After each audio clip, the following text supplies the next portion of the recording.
Yes, people. Welcome back to the channel. Welcome to the Premier League show, the review and the preview of Week 21, and we'll preview Week 22. Josh back again. Obviously, both teams with 6 points each. Well, 3 points each. Well, 6 points combined. How are you doing after that North London thumping, as per usual?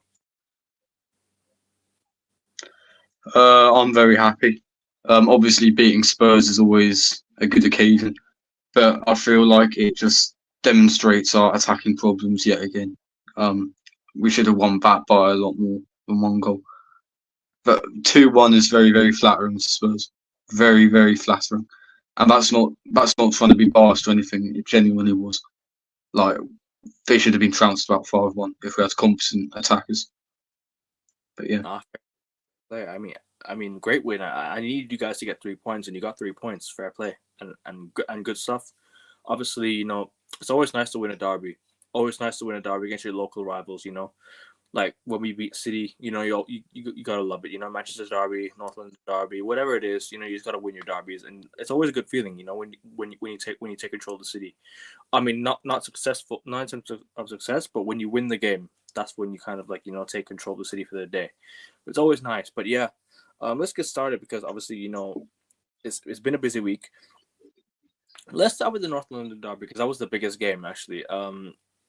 Talk me through the game and talk me through your performance because I think going to the game I think obviously you said on your last show, the review show, you said you were a bit nervous, but how are you feeling after that? Because obviously now you got the win.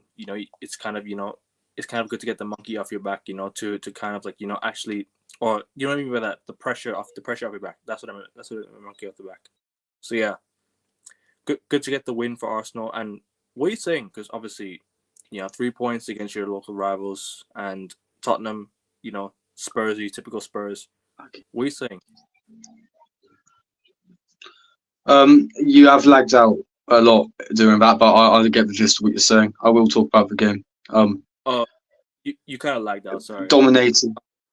All right. So Go. it's same on your end. So two Oh, no, chicks of no the worries. same ass. But anyway, um, dominant performance from Arsenal. Needed to be very assertive, very very dominant. Like I said, somehow managed to fall behind.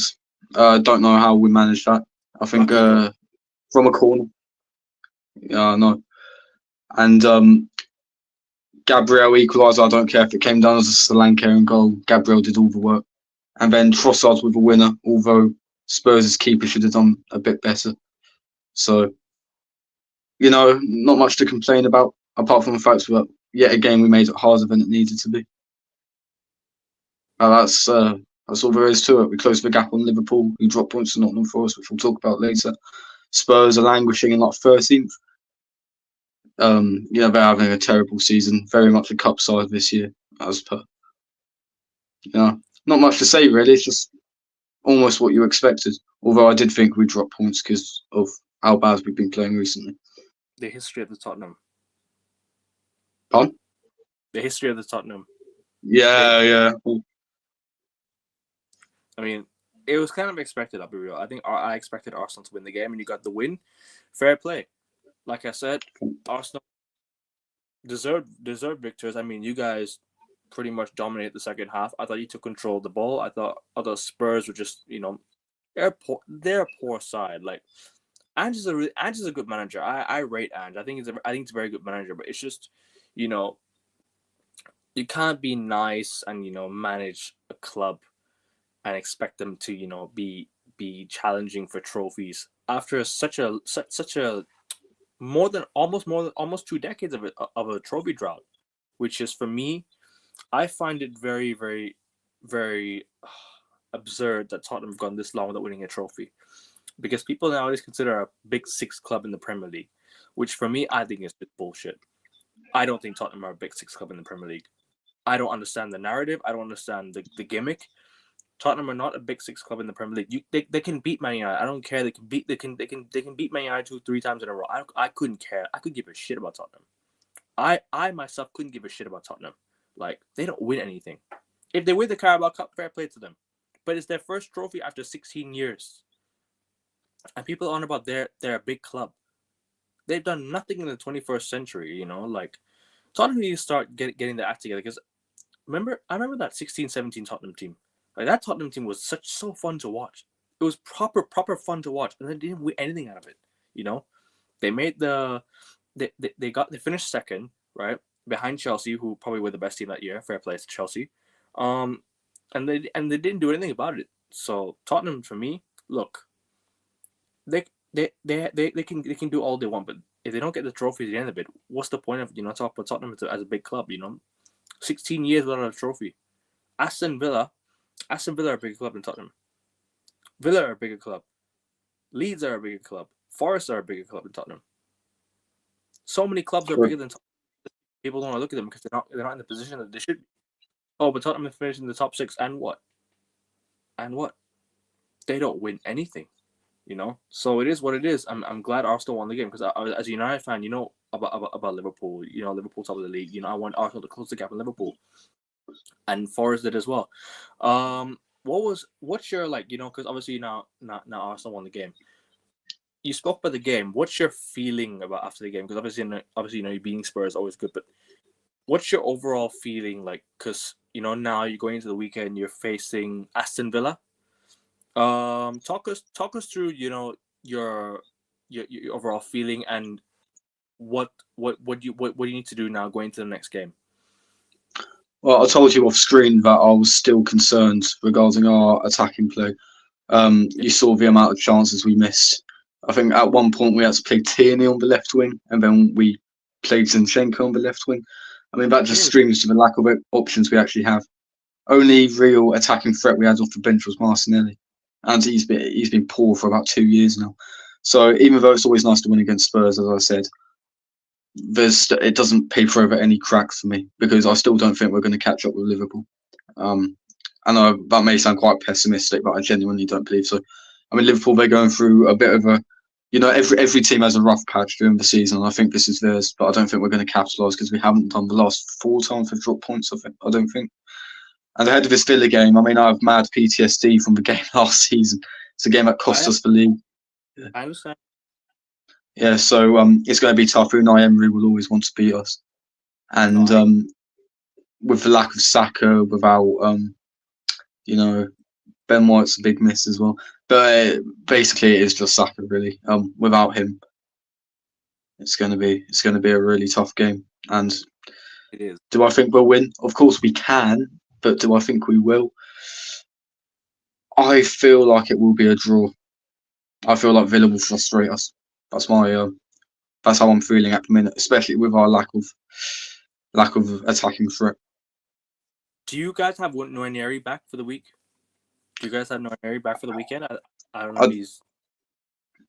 I don't think so. I think Arteta's going to have to rest him. Don't forget, he is only 17 years old, so we are going to have to take his fitness a lot more lightly. You know what I mean? Yeah. You can't be breaking him down this early. Saka was an anomaly. Yeah, you've been playing Saka throughout lockdown, been playing Saka throughout, the Euros, in games where, he doesn't matter. Injuries is very, very important, especially throughout this time of the season. The transfer window is open. Arsenal not making business. They signed, they agreed a few with Zubimendi, but really that's for the summer. There's not much in that as of now. It's only concrete. Like we have not had any confirmation that they're actually going to sign Zubimendi, but the news is real. They are going to go for Zubimendi. However, my point is that why are Arsenal not addressing their issues and the depth in January now? I understand that you have to sell players first, but how much do you really have? Because obviously you sold some players in the summer, right? You sold Nketiah, you sold Reece Nelson, you sold we loaned Reece Nelson out. Oh, you loaned him out, okay, and you sold Smith Rowe, and Ramsdale. So how much is that? How much did Arsenal really end up with this in the summer? Because at the end of the day, you guys now need a striker. Whether you can agree with a deal with Sesko, whether you can agree a deal with Osimhen or something like that, I don't know. But I think Arsenal needs to start getting their act together and actually start signing some players. Because now Jesus is out. Havertz is missing chances. Still missing chances against Spurs, right? Martinelli can't play up top. Trossard is not a striker. So who do Arsenal really have up top? I mean, Trossard. If you really ask me who's your best goal scorer in the team, like who's the best goal scorer in that starting 11, it's Trossard. Like who's the one that will most likely to bag goals? It's Trossard. When Saka's Obviously, not playing. when Saka's not playing, I'm talking about the starting lineup that he played against Spurs. That's Trossard is a man that will bag you goals. However, really and truly, there's no one else really, and that's and the Arsenal goal that you got, and you guys the goal that you got against Spurs, right? The second goal, that was very very lucky. However, can't complain. You get a goal, you move on, and even if it bounces, off the opposition defender and goes in or whatever it is, it's a goal. So my point is that sometimes you have to ride your luck. However, you can't keep getting away with it every single week. You can't keep Yeah. getting away with it every single week, and it's the biggest issue. Arsenal bought one striker in 3. Would you even count Jesus as a striker of this room? That's what I mean. Striker. Havertz isn't a striker. They're both center forwards. They're not strikers. So I wouldn't even say Jesus is a striker. The guy was playing on the left for Man City, wasn't he? On the right, I think sometimes. Left and the right. He was playing on the wings, man. He was playing Foden, without striker. Wasn't Foden on the right for Man City? Wasn't Phil Foden? Because I don't think so. You know. He was playing centre forward. I can't even remember. Haaland has taken over my memory space for City. No, Haaland wasn't there yet before Jesus left. I think when they sold Jesus, and then they bought Haaland that same season. So I don't think that it's I don't think Haaland was there yet. Jesus left when Haaland joined. So yeah, I can only say that Arsenal need to get their act together and start doing some business. You need a backup left back, and I think you need a striker. And Saka's backup is going to be really hard to find. So I reckon you guys need to hope that Nwaneri can stay fit for now, and then when Saka comes back, which would be like what, mid-March when Saka returns, or is that? It should be about March, April. Around that. So yeah, around that time. Yeah, he should be back for the latter stages of the season. So I don't think that Saka should, you guys should sign like a right winger necessarily yet, but it's something you guys need to address in the summer, because if Saka gets injured again, who's your backup? Trossard cannot play. Trossard for me is not a natural right winger. Not at all. Martinelli's not a right winger, so I think you guys need to look for a right winger, a backup right winger for Saka.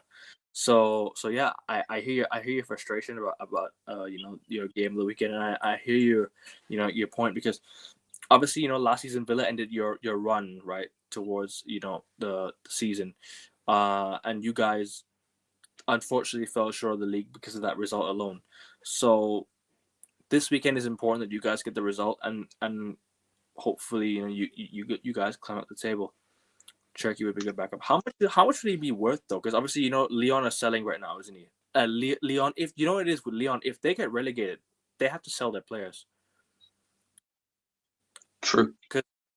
Sorry, no, if they don't get relegated, if they don't pay their players their wages towards the end of the season or something like that, I don't know. I don't know what the rule is, but if they apparently don't pay some of their players at the end of the year, they get relegated to League Two, yeah, so something like that. So yeah, so they get relegated to League Two, and I don't know. You can't really you can't be getting away with that. So I think Turkey would be decent. I reckon you guys could get maybe Sesko's on the market. I mean, for you guys want Sesko, don't you? Well, no, Leipzig have no intention of selling in January. Those rumours got quashed within a few hours. So that was another frustrating. Yeah, I don't see. The thing is with January, you don't see clubs selling their best players in January unless it's like a club who's fighting for nothing. Unless it's like a club fighting for nothing, and then they're gonna need the money to go and rebuild. So I hear it. I hear that signing Sesko will be difficult, and I trust me. I think it will be tough as well. But I think Cherky would be decent for Arsenal. I think he'd be a good striker. But how many goals do you reckon he scores for you guys? Because I don't see you guys. Yeah, Osman's an option. I mentioned Osman as well because I think Osman's an option for us as well. because he's been on the radar for us. He's been on the radar for Arsenal. He's been on the radar for clubs like Chelsea. I'm hearing Chelsea might have been interested in him. So yeah, it's gonna be a tough window. It's gonna be a tough window. Sorry, what were you saying? Oh no, I'm just saying Chelsea were the main interest in England for us in that first year. Yeah, and then unfortunately the news just went quiet. So yeah, I don't know. If you had to pick a striker, right? If you had to pick a striker now to sign, like in January, like a realistic option, who would you go and get? Osimhen, Turkey, there are options there. Jonathan David on a free, possibly in the summer, maybe backup striker. Because ever since you guys sold Aubameyang, you've not really. Oh no, I'll take anything at this, right? You'd already replaced not Aubameyang. At all. Not at all. We haven't at all. Oh no, I'll take anyone at this rate. I'll take Chris Wood at this rate. I mean, look how well he's doing at Forest. I think I would take Sesko. I reckon he'll be a six signing purely because he's 6'5". Yeah. I don't know. It's a tough one. It's a very tough one because at the end of the day, Mikel, as proven by his track record of signings, he's not really a big fan of out and out prolific strikers. So that confuses you in terms of who will Arsenal realistically target even. No, I hear it because, like I said, it's gonna be tough to make big money moves in January. I mean, the last big money move in January was like what? Bruno Fernandes to United for 60 million. I think that was the biggest. Actually, no, sorry, my bad. How could I forget Enzo Fernandes? Like, how could I forget that move? Because that happened 2 years ago. But what else? Was there another move? Because I swear I think Chelsea got another one in January. I don't remember who they got, but they got someone in January. And I think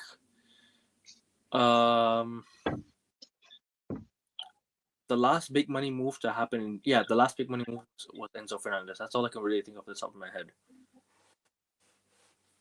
Mudryk. Obviously, you have City signing players now, like Marmoush and whatnot. Marmoush, very good. I think what 70. We should have been all over that. 80 million euros, so about 70 million pounds. Crazy, bro. But apparently Man City have finished, their worst season in years. They go out and sign a striker or a left winger. They go and splash 170 million. But meanwhile, Manchester United and Arsenal and other Premier League clubs, no reaction. No reaction. Just all talk, But all right. It's all right, man. Man City are the only serious club. They're the only club that really care about winning in England, and it's sad to see. It's true. 100%. 100%. Then I don't understand why he gets an inside for like Barcola. Barcola is not going to leave PSG at this time. Well, I mean, PSG don't want to let him go at this point in time. I mean, I'm as crazy as it sounds, Arsenal should have gone for Kolo Muani.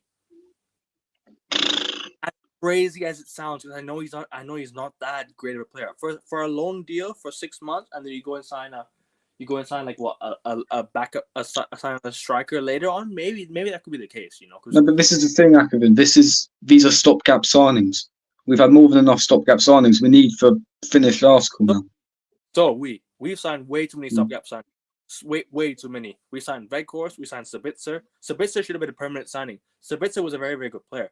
We let him go to Dortmund. He cooked. So I don't understand this, United. Oh, but why can't we sign him? He was a free agent. We should have signed the guy. He was perfect for our midfield. Perfect. He was playing for Bayern Munich. Not much, but still, like, I don't understand why, we didn't get why we go for Sabitzer. It's crazy, It's crazy. And at the time I was like, yeah, no, we're making a mistake here. Not going for Sabitzer. It is what it is, man. It is what it is. United's problem the lack of player sales, which negatively affects PSR. I hear that.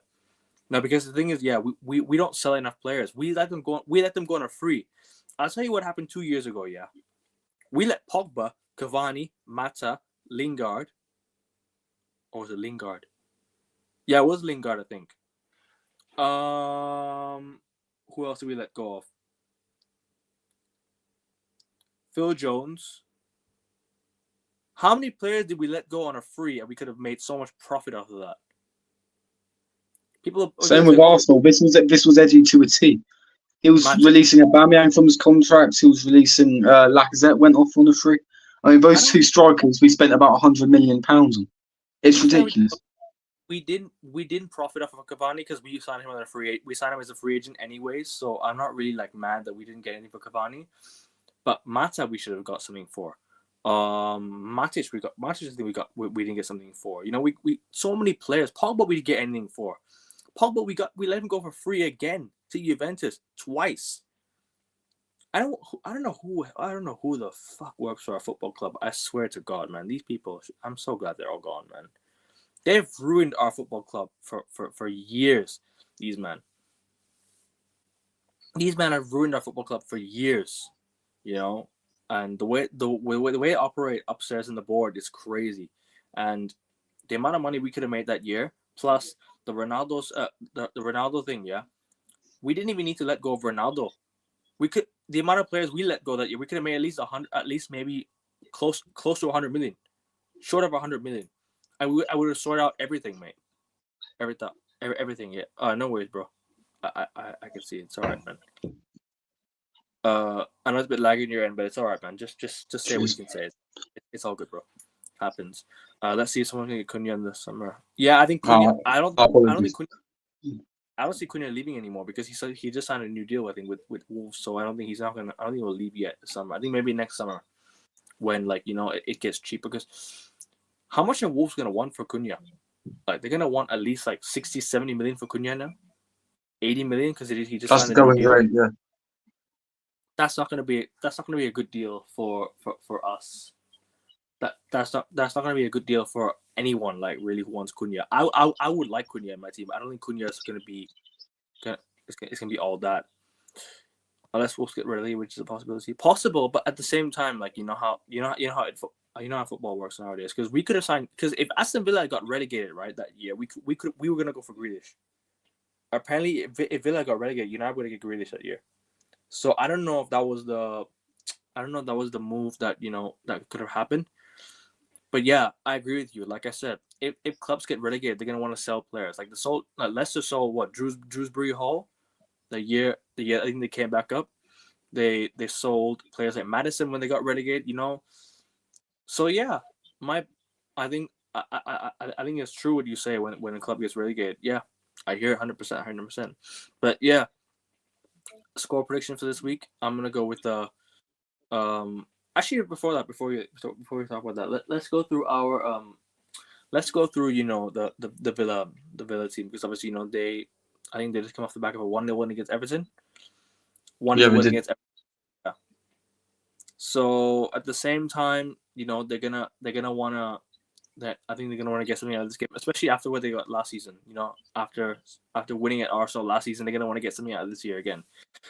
And when you guys beat them at Villa Park, I think it was a very, very good win. Very, very good. Very, very good win. Like I think even you weren't that great win. So you know what it is. I think Arsenal sort of got the results in hand, but at the same time, the drop off for me has not been good enough.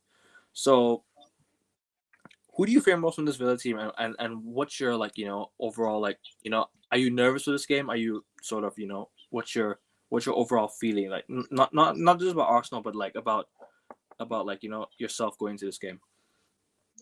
Well, I'm pretty much nervous for every Arsenal game. This one's no different. Obviously, we know what happened between us and them last season, so that adds a bit of extra spice to the fixture, I suppose. My predictions for this game, I told you earlier, I think it'll be a draw. I think we simply haven't got the attacking power. I think Villa, obviously, Duran and Watkins are the two danger men that they have in attack. You have competent wingers, the likes of Bailey and whatnot. Morgan Rogers is an excellent player. John McGinn, he's in the category of players who I can't stand, but are very good players. So it'll be typical of him to turn up tomorrow or today, in your case.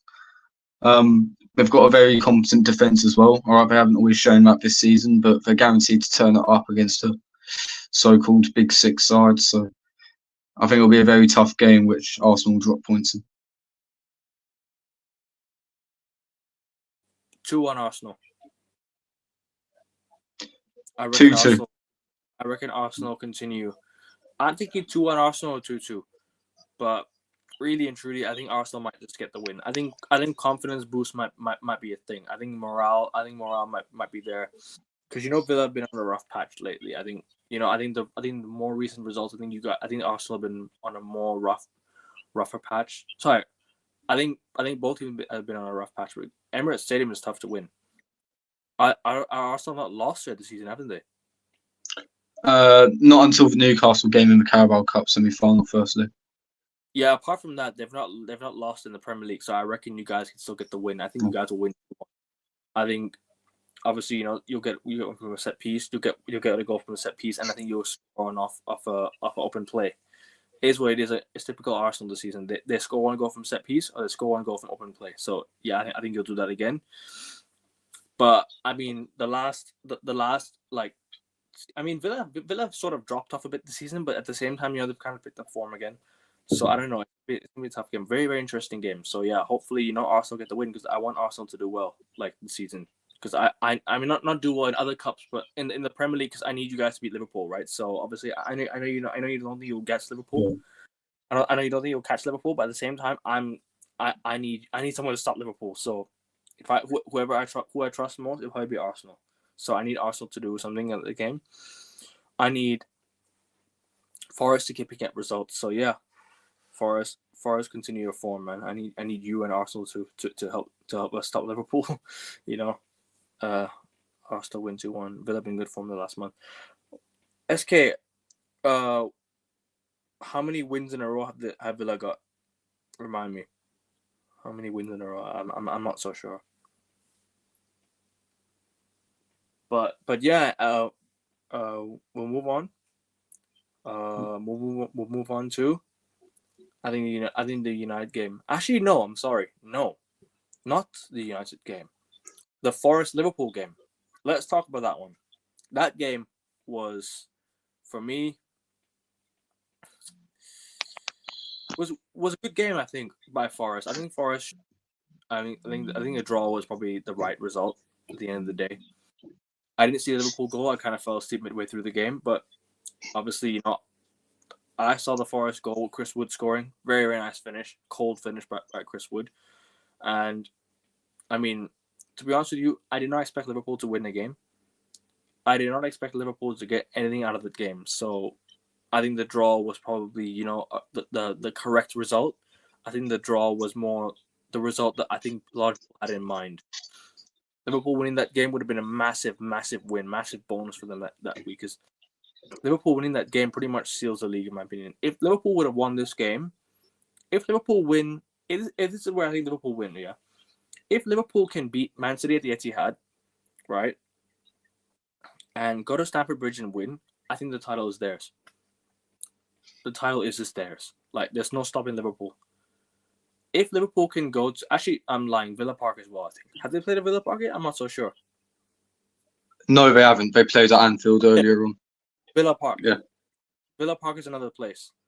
If Liverpool win at these three grounds, they're winning the league. It's done. Well, that's what I thought about the title race. One thing I will say in defence of Arsenal, actually, is that we've had to travel to Villa Park, Tottenham Stadium, the Etihad,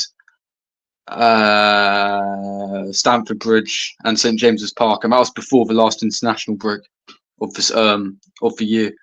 So, and I think Liverpool, in comparison, have only been to 3 of those grounds so far.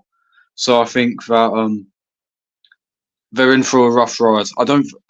I still think they'll win the league, but I think they're in for a very rough ride. Very. They're going to drop more points going to those away grounds, which Arsenal have already been to, which could play a big advantage. But overall, I still think Liverpool will win it.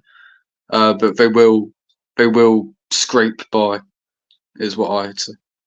Has Liverpool been to Brighton away? No, they have in the League Cup because I was there, but they haven't been to the Amex in the league yet. Okay, so tough ground still to go to, and if Arsenal can get something at Anfield, then you just never know. So you guys better start going. We haven't won at Anfield since September 2012. Forget it. So I wouldn't see that changing anytime soon. I don't think you need to win. If you can go on a good run of form, and just be about the same, be about level of Liverpool, right? And get a draw at Anfield, I reckon you guys can still win the league. So it's not done until it's done. So let's say that. Forest though, because obviously this season they've had a very very good season. I think in my opinion, I think Forest have had a very very good start. I think in January now I never expected Forest to be second in the league. I thought Forest would have gone. I thought Forest could have gone down. I thought Forest could have been one of the that have gone down. Like to be where they are right now is just something out of the ordinary. It's something out of the ordinary, isn't it, Josh? Well, I think it's a damning indictment on PSR and whatnot because their owner got promoted, completely revamped their squad, had to take a few points deductions. Had to take a points deduction, I should say. Narrowly avoided relegation, and now they're reaping what they sow. So this whole PSR rubbish, just designed for owners to save money, has been completely put to bed by that because there's no excuse as to why other clubs can't spend. Why can't you take a 10-point deduction? You're never going to get relegated anyway. This is towards the big six clubs, and they've reaped what you sow the season after. That's how I feel about it. People talk about Nottingham Forest, yeah, but and people talk about we can't change half a team. We can't sell many players. Mind you, Nottingham Forest made 18 transfers combined the year that they came up in the Premier League. They made 18 transfers that year. 18. I thought it was 22, wasn't it? Or they brought in 22 new players. Around that, but crazy. Yeah. People talk about, but you can't. Insane. Yes, you can.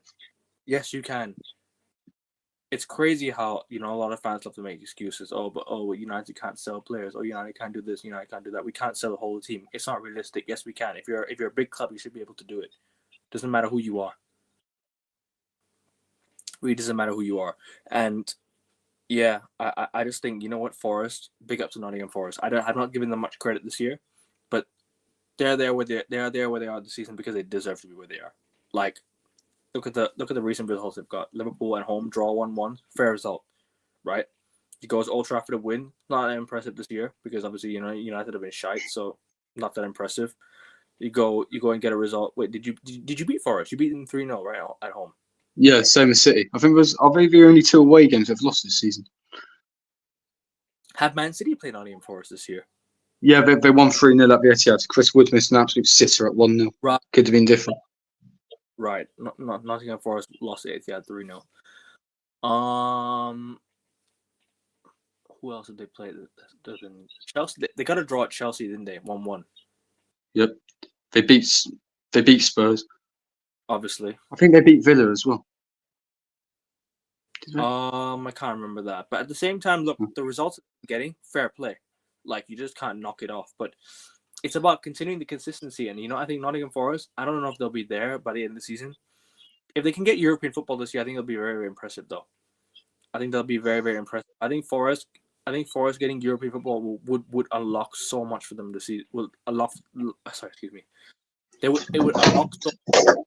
I think next season, right, if Forest can get even better with the obviously the ownership that they have. I don't know how great it is, but if they can pump some money in, invest, and back the manager, I think Forest could go places. I really think Forest could go places, but it's about being ruthless because Forest needs to get back to the big club status again. They're still a big club, but they need to get back to that big club status again. I would love to see Nottingham Forest in the Premier League. Like, I would love to see Nottingham Forest continue their big club trajectory and status because I love the way they're getting results. Obviously my former teacher was a Nottingham Forest fan. Sorry, I don't know why I'm stuttering so much. My teacher is a Nottingham Forest fan. Like, former teacher is a Nottingham Forest fan, and I want to see him happy. So, hope Forest continue what they're doing because I want to see Forest on the upward trajectory. I want to see Forest, continue what they're doing, and if they can't get Champions League football, might as well get Europa League football. Get Europa League, try and get Conference League, try and get the cup or something like that, and it'd be nice because, Forest are one of those teams that have been in the dumps for quite a long time in English football, and for me, it's about time they get back to the top again. It's about time they get back to the top. They bring that big club status back again. So yeah, I hear it. Forest not scoring after doing after in possession. I mean, look, Forest don't need to score enough goals. They can just get the win. If they can get results, that's the most important thing. They don't need to score enough goals, mate. And Forest to remember this squad when they remember how this, like the fact that they made 18 transfers is just crazy enough. They made 18 transfers that season is good enough already.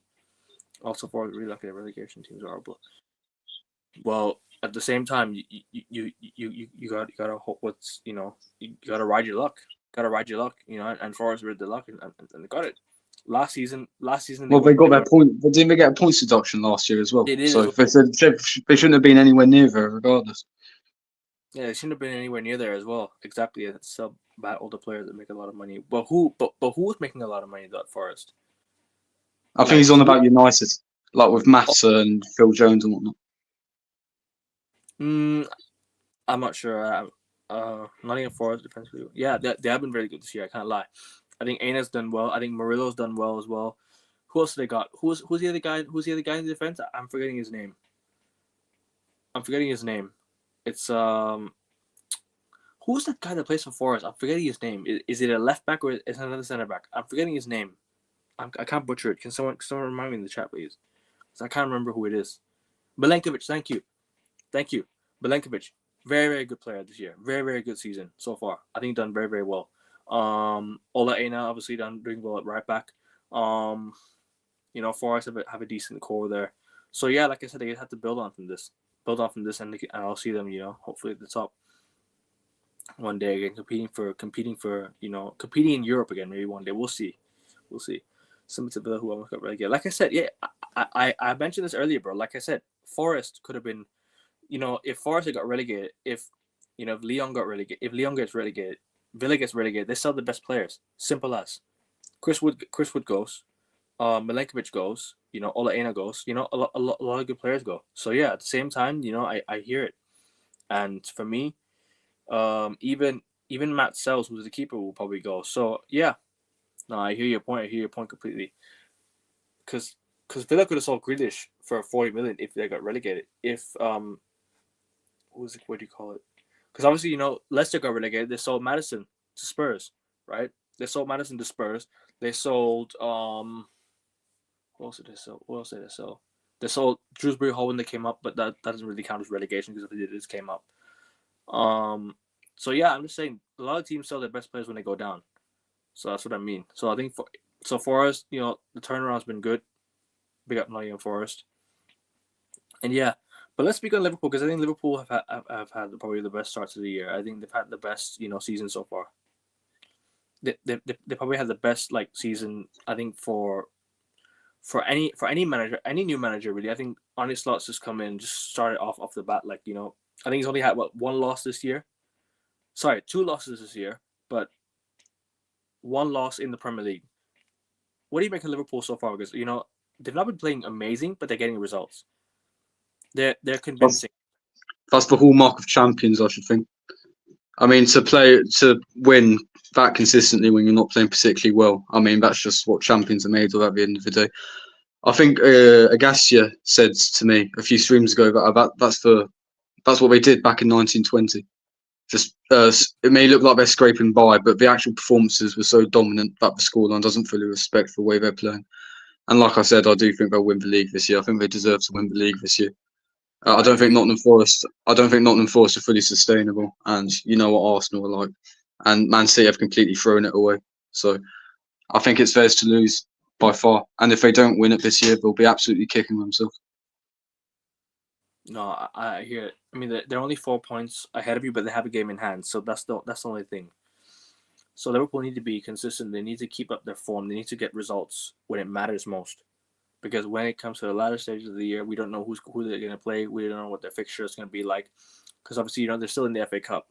They still have a chance to win the Carabao Cup. They're in the Champions League. So we don't know what distractions could be. We don't know how the injury report will look like soon. We don't know what's going to happen. So I can't bank on Liverpool 100%, but they're looking like the team that's going to win this year because obviously the results have been getting the consistency that they have, and the team that that outperforms, that have probably outperformed everyone this year. Really, they've probably been the best team in terms of how they're picking up results and the consistent form that's getting wins here and there, getting points when it matters most, And yeah, they've not been great, like I said, but they're still getting results, right? And like you said, is a hallmark of champions, and that's correct. And that's correct. I mean, you don't have to be amazing in the title running. You just have to get results.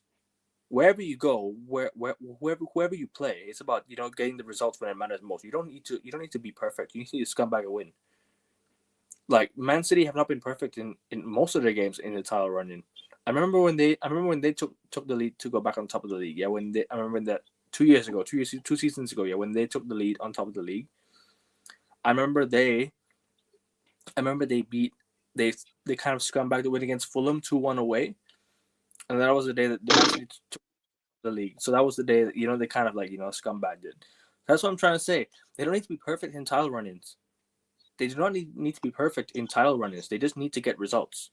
And Points over performance.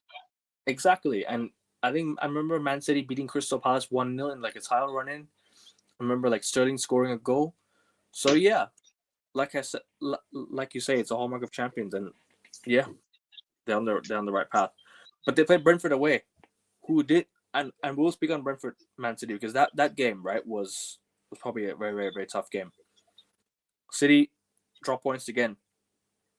City once again like 2-0 up, 2-2. They look like they were gonna get 3 points. They look like they were gonna get their fourth win in a row in all competitions. Yes. Fourth win in a Yes, sir. row. Then they threw the 2-0 lead away. Christian Norgard in the last minute. Brentford are a tough place to go to. The GTEC Stadium is a very very tough place to go to, and I reckon. Do you know what? We'll speak on Man City, yeah, but I'm gonna go with the 2-2 draw. Liverpool Brentford. I'm gonna go with another 2-2 draw. I think Liverpool will drop points again, but I don't see them. But I don't see it being like a. I don't know actually. I just think it'll be a tight game. I just think Brentford away is not easy for. I don't think Brentford away is easy for anyone really. I feel like we have to acknowledge Liverpool's second half performance because that, to me, is a champion's performance. The way they completely roars back against a title contender at this present moment, the way they completely pinned them back. Nottingham Forest's keeper had an absolute blinder and goal. Liverpool were very unlucky not to win. They have solutions from anywhere. We could see that from Shemiskas and Jota coming on. Immediately, them two combine after like 22 seconds to immediately equalise. Liverpool absolutely rampant in that second half, and I think they'll continue at the GTEC. I don't think Brentford will have enough for them. I feel like Liverpool will run out as 3-1 winners. Right enough. I'll go with a 2-2 draw. But let's talk about Man City, obviously, because Man City they got a 2-2 draw at the GTX Stadium. Obviously, they dropped points again. Their form as of late has been much better. I think Man City are getting results again. But like I said, it's the consistency that matters most. And I don't think Man City right now have the consistency. They won 3 games in a row, albeit it was against sides that really and truly that Man City should be beating, even if they're on such a poor run of form. Like, because they beat West Ham. They beat West Ham 4-1, 4-1 at home. 4-1. Yeah. They beat what was it before that they beat Leicester. Leicester, who really and truly should have got something out of the game because Leicester missed a heck of a lot of chances. So they should have got something out of the game. Brentford 2-2 draw. I mean, really and truly, Brentford, like, Man City have just not been on the best of form, and they're not playing amazing. But like I said, they're the only serious team in the Premier League because when they're having a bad year, they still manage to pick up some signings. Omar Mamouche in the January transfer window. For like what 80 million euros. That's a solid signing right there. So they're picking up players. Now it's about getting results and getting back into form again. Because Man City are not going to. I don't think Man City are going to win the league this year. Sorry, I do not think they will win the Premier League this year. I do think, however, they will still be tough in the FA Cup. Like they'll still be Champions League. I wouldn't say they will win it this year, but FA Cup I think is where what Man City should be going for. I think they will win the FA Cup, and they will definitely get top 4 in my opinion, especially with Chelsea's recent dip in form. I think Chelsea might get the FA Cup, or we might, because I think for me, it's about the luck of the draw. It's about who you get. And Man City, obviously, they're getting what easy opponent again. Obviously, we have Leicester. I'm not gonna doubt Leicester, but I think we should be beating Leicester regardless. You Right? should be beating Leicester. Yeah, we should be beating Leicester. So yeah, that's a topic for another day. FA Cup will preview that one for sure. Well, The end of the should I preview that my team around? even if we Arsenal are out, would you guys play on that weekend? Because No, we don't. We have a break. right. Because obviously Premier League because reschedule everything. I don't know. Actually, no. You're right. Yeah. No, So yeah. I'll do the stream if you want, but I'm just Nah. gonna be kind of like half-assed because Arsenal are out. Admittedly. Well, I mean, it's hard to it's hard to talk to a United fan after that game, isn't it? Yeah, I know. I don't want to sound rude, but I mean the way your fans were going on, bloody hell. Nah. It's tough. It's tough. Bro, Anyway, we'll speak about United in a bit because I'm gonna go on a rant actually. I'll lovely job, dude. I'll be seated with my popcorn. I'm Akin's gonna go on a rant. Well, here I am, still being ruthless about my football club.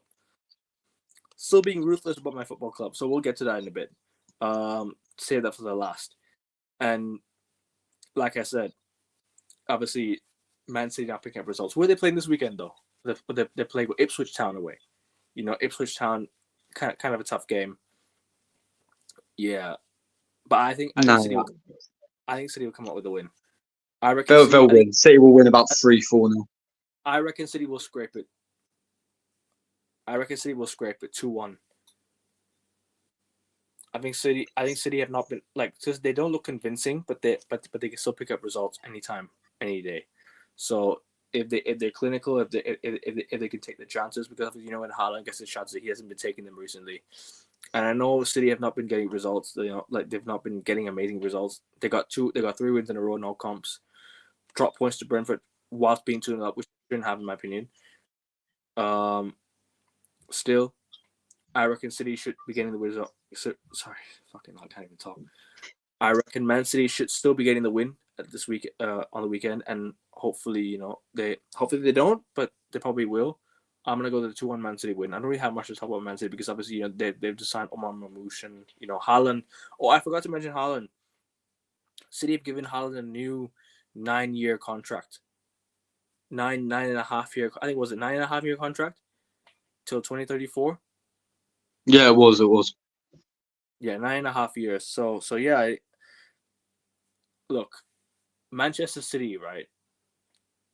Now that they're tied up Haaland to a new contract, in the summer transfer window, I expect them to go like all guns blazing for like top players.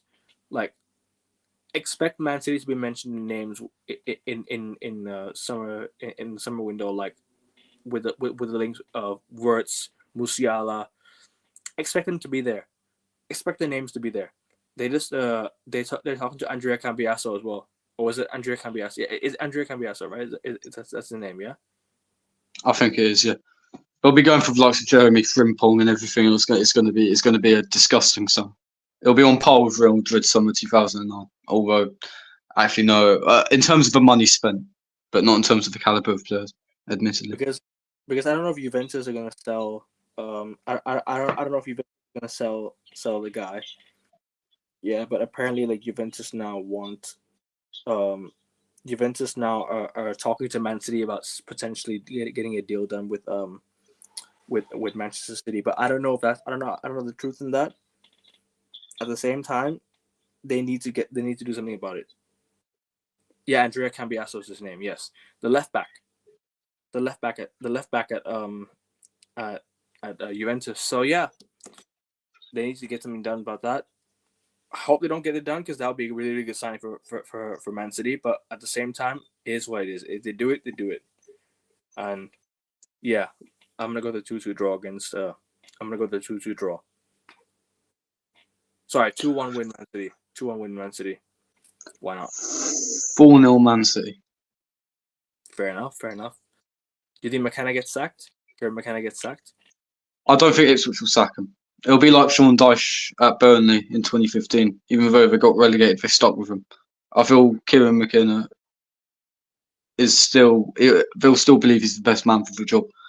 Granted, he was linked with a move away in the summer, and he'll probably jump ship after getting relegated again. But hopefully he doesn't. Let's move on to Chelsea. No, I'm joking. They've not been in the best of form.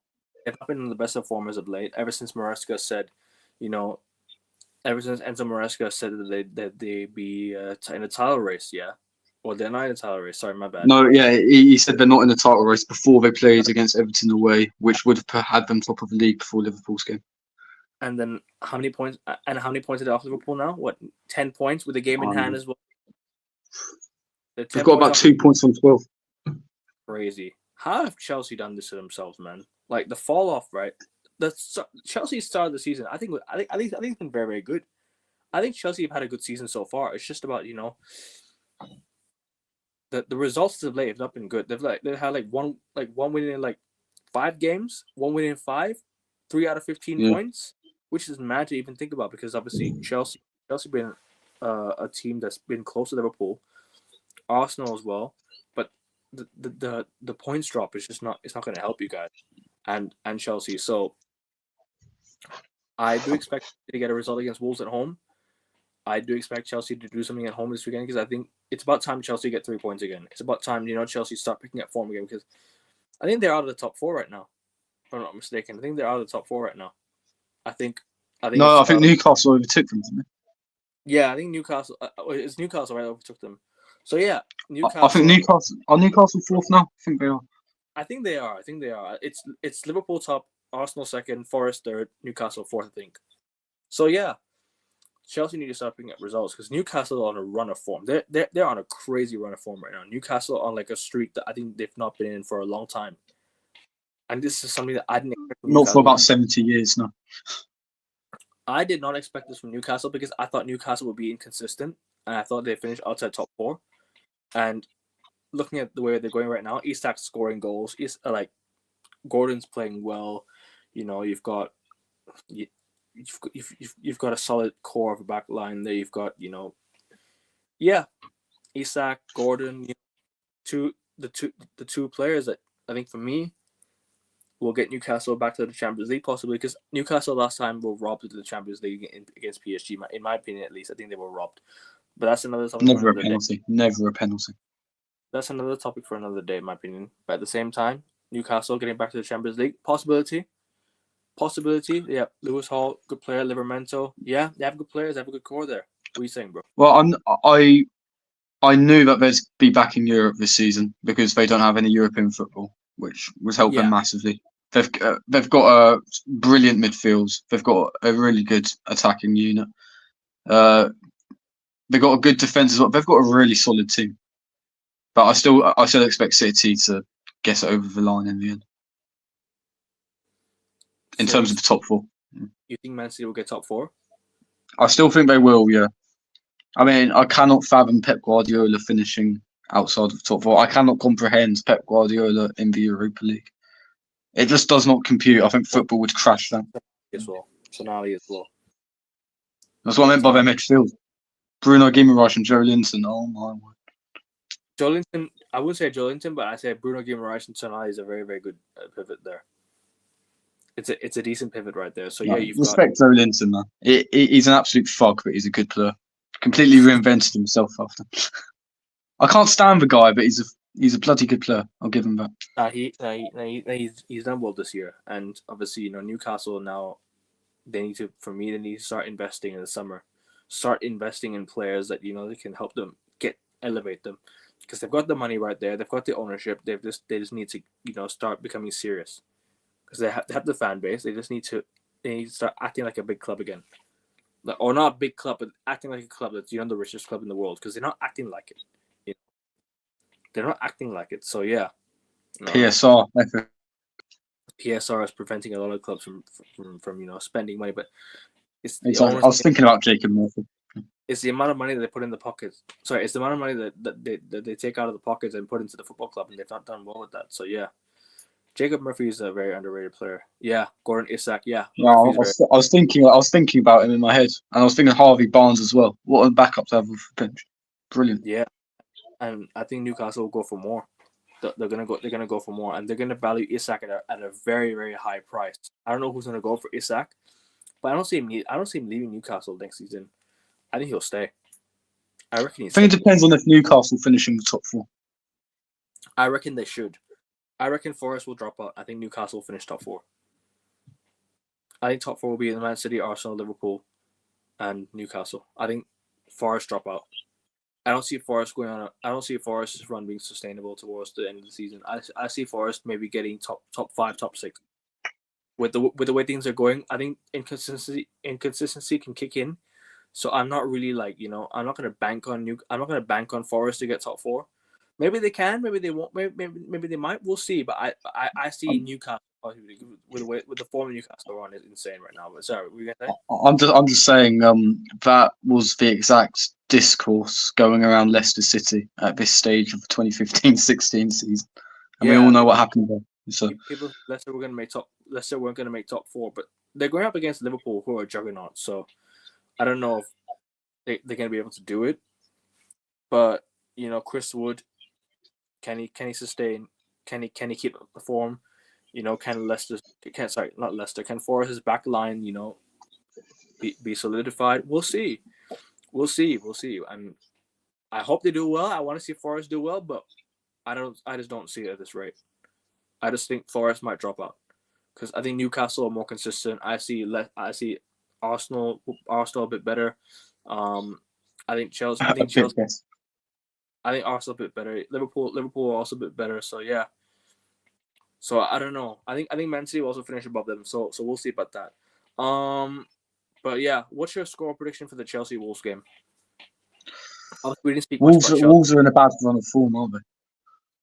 Yeah, they are. I think, but I think they have a new manager, so it might play into their hands. Well, that's the thing. The new manager bounce is pretty much gone. I think they've conceded 3 goals in their last 2 games. In each of their last 2 games in the Premier League. So I feel Chelsea will bounce back here. It'll be a narrow 2-1 victory. Palmer with a penalty. Yeah. So something like that. It won't be convincing, but Chelsea will take anything at this. I was thinking 2-2, but I think Chelsea will get the win. I think 2-1 or 3-1. I reckon Chelsea will do it. I just think they need to get some results again if they want to get back to the top 4 in the Champions League because they spent a lot of money. Chelsea, with this attack, with its depth, they cannot be missing out on Champions League football. They cannot be missing out on Champions League football. Wait, Palmer's down for the game apparently. Really? Is he? What's going on? Let us know. We're gonna move on to Manchester United. Another shit performance against a crap side. Right? We scumbagged that win yesterday. We scumbagged that win big time yesterday. We did not deserve to win one bit. Amad Diallo proving why he's our best player. He's just proving why he's our best player. He's getting the most output. He's getting his chances. He's taking his chances.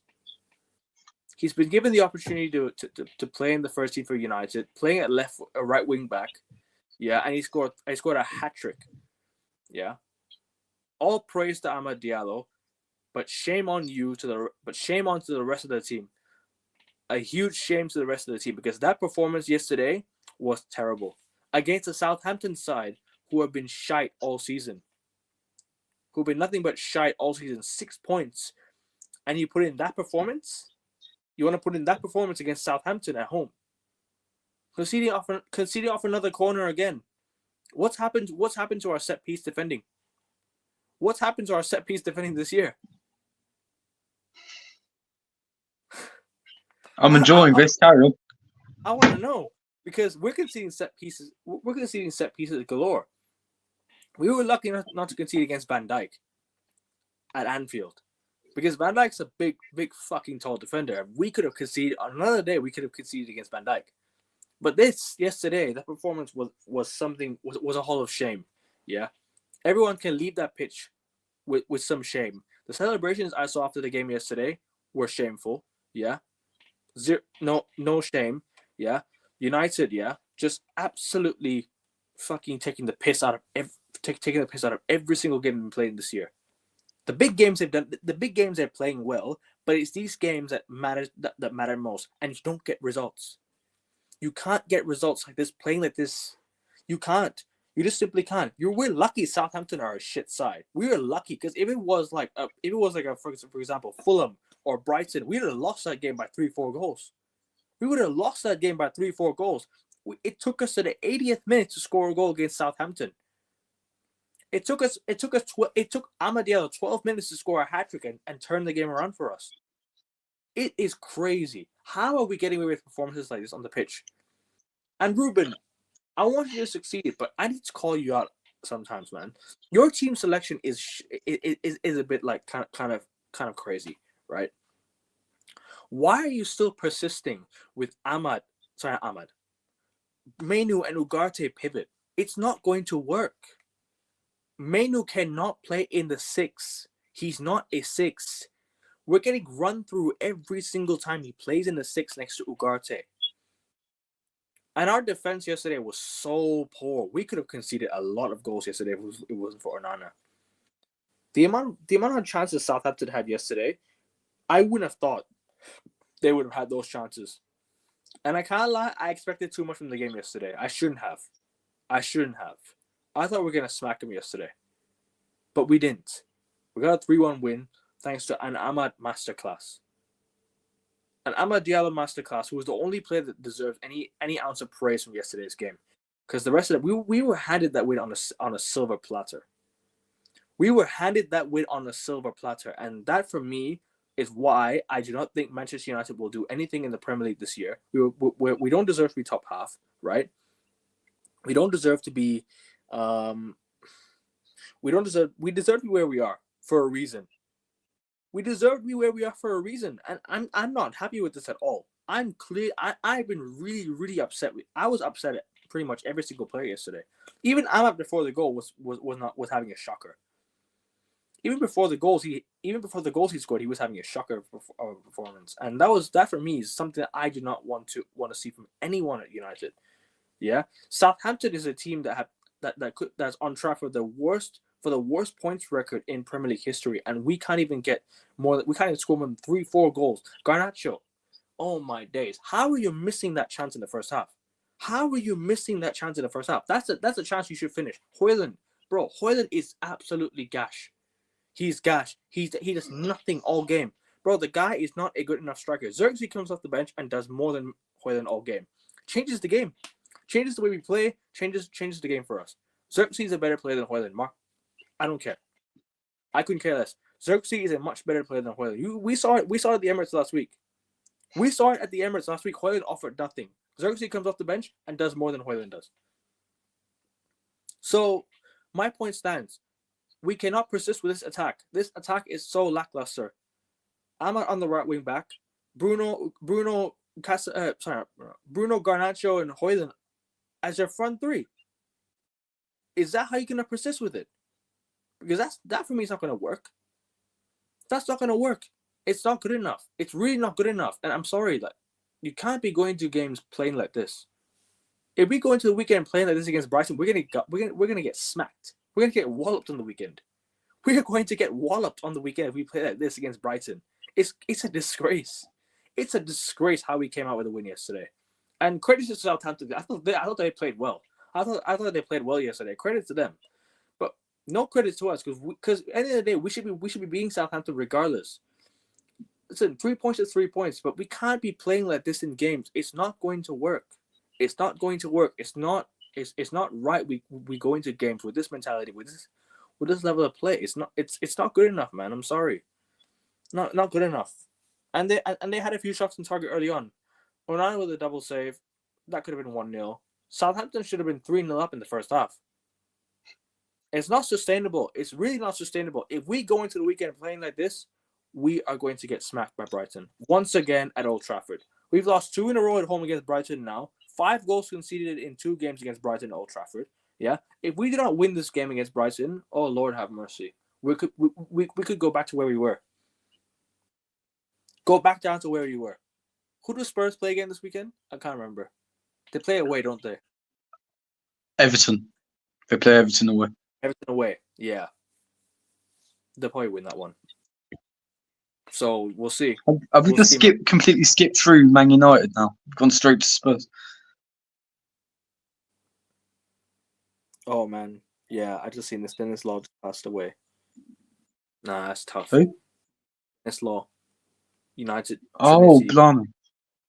Yeah, so that's a bit of sad news coming out of Manchester United, the king of the Stretford, and they call him. So, yeah, rest in peace to Dennis Law, club legend. You know, done so much for us. You know, with the 1968. You know, in the 1970s. You know, he's been there with United through and through.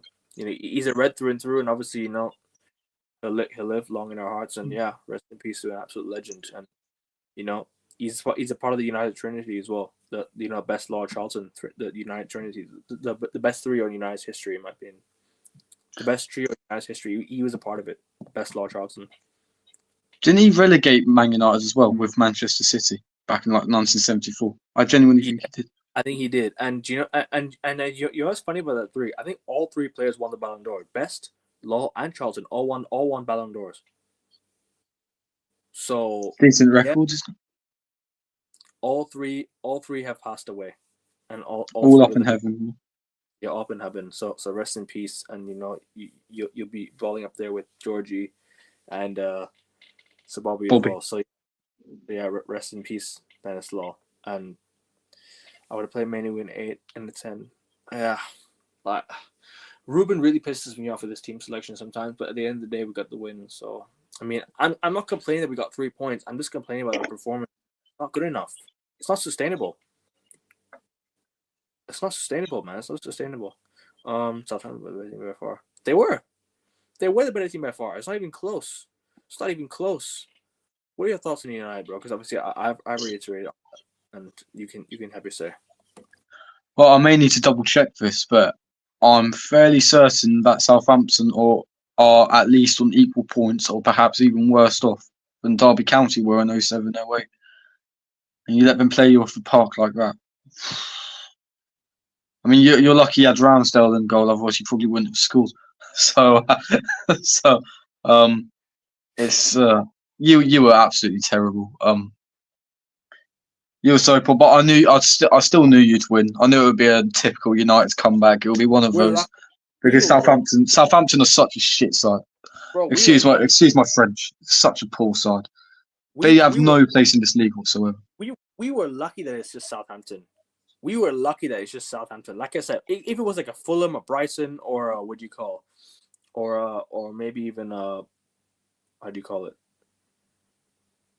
Who else? Who else am I thinking of? Whatever, Fulham or Brighton, they would have won the game by 3-4 goals. It's crazy. Sorry, I can see what you're saying, bro. Well, I mean, I don't know what else there is to say. I almost expected a crap performance like that. I feel like it has become a mentality issue in the sense of you don't treat those sort of fixtures the same way you treat fixtures against the big sides, so to speak. I don't know if it was overconfidence after the Arsenal game. And the Liverpool game. You think it is? Yeah. I don't know, man. But overconfidence does not mean you should be playing like that. Regardless. Overconfidence means you should be going at it from the get-go, and we weren't. Did you see Lenny Yoro's performance? Oh my! Bro, that was a hall of shame. But I don't know if you know about the chop chin meme. But he played like him today. I mean, it's more like an announcement that welcome to the Premier League. It's more like a statement saying welcome to the Premier League type of thing, because you know it's a performance that, you know, I think he should learn and move on from. He's a young center back. I know he'll learn from this. He's not a bad center back. I just think he didn't have a good game overall yesterday. That's all. And I think United were playing a bit of a high line yesterday. Too much of a high line at times. So yeah. What was the guy's name? Cassano or something like that? That's his name. The guy that scored. The guy was spinning him inside. Who saw? The guy that was putting Lenny Oro in a spliff. Oh, blimey, I can't remember his name. That's really annoying. That's lost me because I memorised his name after that. I looked him up on Transfermarkt after that performance because I was like, what on earth? It's completely lost me. Maguire's gonna come back. Maguire's gonna come back. Yeah, I mean I don't. I'm not a massive fan of Harry Maguire, but at the same time, he's been playing all right recently, so I can't really complain. Maguire being back to the lineup, but yeah, I don't know. Why didn't he start? Why didn't he Sorry, start? I think fitness issue. I think maybe because we have Bryson, I think he wants to rotate, so I think that's why Oh, he kind fair of enough.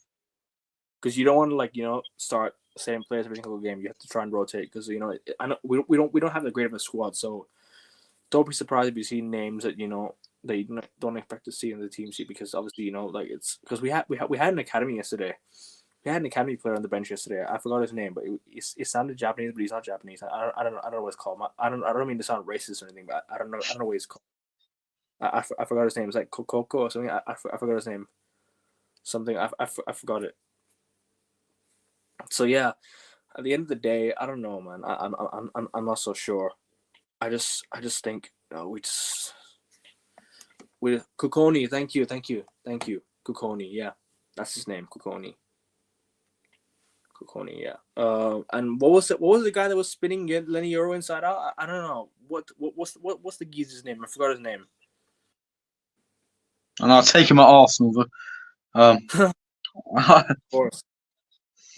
I mean, Dibling's obviously a good player. Obviously, Southampton. Southampton. Oh, Sulemana. That's it. Yeah. And it just tells you everything you need to know that our midfield is not that good enough. It's not good enough. Ericsson came off the bench and changed the game. I wish he was 10 years younger. The guy's a good player. He's a good player in the final third. He's a very, very good player. He's just not. He's just not playing 90 minutes every game anymore. He can't play 90 minutes every game. He can't. So you play him in like the 10, and you play him in the final third, with at least maybe 10, 20 minutes to go. You give him that amount of time. Yeah, he could do something, but yeah, even the Fernandes guy. That Mateus Fernandes played for Ruben Amorim at Sporting, by the way, just FYI. Mateus Fernandes played for Ruben Amorim at Sporting Lisbon. So yeah, it's what it is. Brighton on the weekend. Look, I don't know what to say about I don't know what to say about the game. I'm not confident, but why not? Fuck it, 2-1 United. I can give a shit. Just get it. Just go. Just get it. Just get the win. I don't care. 1-0 Brighton. Danny Welbeck. That'd be a right dagger, wouldn't it? The amount of times this guy has scored against United, man. Fucking hell. Bro, he starts up front for us right now. Same here. Genuinely. Bro, people are forgetting Danny Welbeck played in the United title win. Oh, shit, Welbeck's out. Fuck.